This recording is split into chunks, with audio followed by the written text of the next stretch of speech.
Something that my younger kids have recently discovered their love for is chicken and rice. So over the last couple of weeks, as the temperature's been getting a little bit cooler, I pretty much have been making this 1 to 2 times a week because they love it for like an after school snack. It's a little more hearty. Most days, this is what they want for their lunchbox. And you guys, it is so budget friendly. So we're just gonna make some chicken and rice using the Deluxe multi-cooker. So all I did was I took 3 chicken breasts, and went ahead and just cut those in half, just like cut them in half, not sliced them, just so they would be easier to chop once we get it out. So I'm just gonna pop those in there. I'm gonna add a little bit of salt, and then we're gonna add some water for stage 1 of this recipe. So I'm gonna move that over, just add a little bit of salt.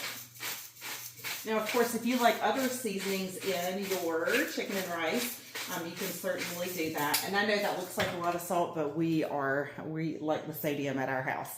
All right, so typically when you steam or when you're using a pressure cooker, you just need at least 1 cup of water. But I want a lot of broth that's going to come from this. And actually, I'm probably going to add more once we do the second stage and add the rice. So all I'm going to do is put the top on. Now, once it's done, I'm probably only going to shred up about half of the chicken to put back in the chicken and rice.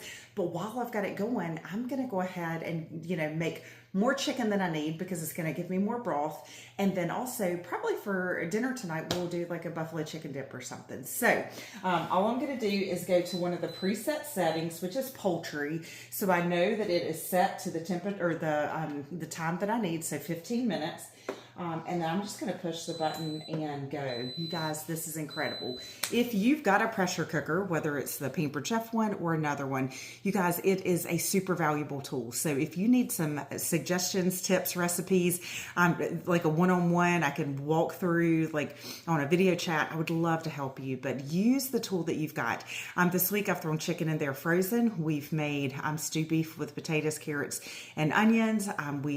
Last week we did boiled peanuts. Obviously, the chicken and rice is on the go all the time. A lot of my parties, I'm doing a spinach and artichoke dip or different pasta dishes. You can do desserts in there too. So anyway, let me know if you have any questions about this, and stay tuned for stage 2. Okay, step 2 of chicken and rice. Our chicken is done. So let me give you a little recap. That was just 15 minutes on poultry.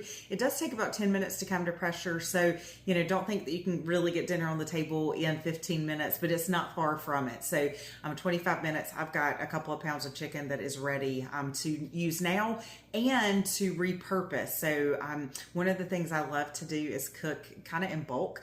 And instead of having leftovers, I have planned overs. So just, use that cooking time wisely. All right.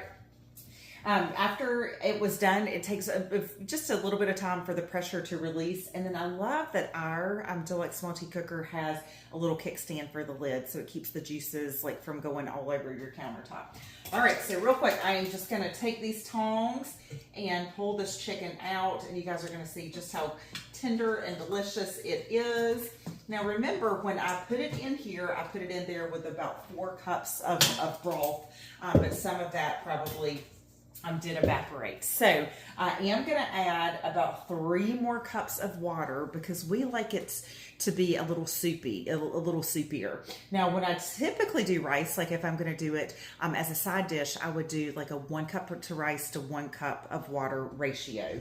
So we're going to add a little bit more there because again, we like it. Now, because my kids eat this all the time, and I just can't keep it cooked enough, I'm going to go ahead and do 4 cups of rice. So that should get us through the next couple of days. Now, you're probably seeing some cute little nuggets in there. All right, that's just a little bouillon cube. So I'm going to show you that. So you can add some chicken stock. You can add some chicken broth. But I love to do these little bouillon cubes to give it just a burst of flavor. So it's going to give even more chicken flavor. Not that it wouldn't have it just from what we cooked. But anyway, we're just going to enhance it even more. All right, so I'm just going to stir that around with those same tongs. And then we are going to put the lid on and we're going to cook again. Oh, there's still pressure. There we go. All right, so now I'm just gonna go to the preset setting of white rice. Typically it does 4 minutes. My kids like it just another minute more. So I'm gonna do white rice and then I'm gonna adjust it to 5 minutes and go. So that's gonna take no time because the pot is nice and hot. All right, so the last thing you guys are gonna see me do, and you won't see me add this at the end, but I'm just gonna take this chicken, the steaming hot chicken, and use the salad choppers to slice or chop that up. So I will, again, probably use about half of it in the chicken and rice, and then we'll do buffalo chicken dip, or maybe even throw some on a salad, or do something with the leftovers, because if I'm going to go ahead and cook, I may as well cook all that I'm going to need for a couple of different meals, a couple of different uses. So, all right, there you go. Salad choppers, they are the best in the business.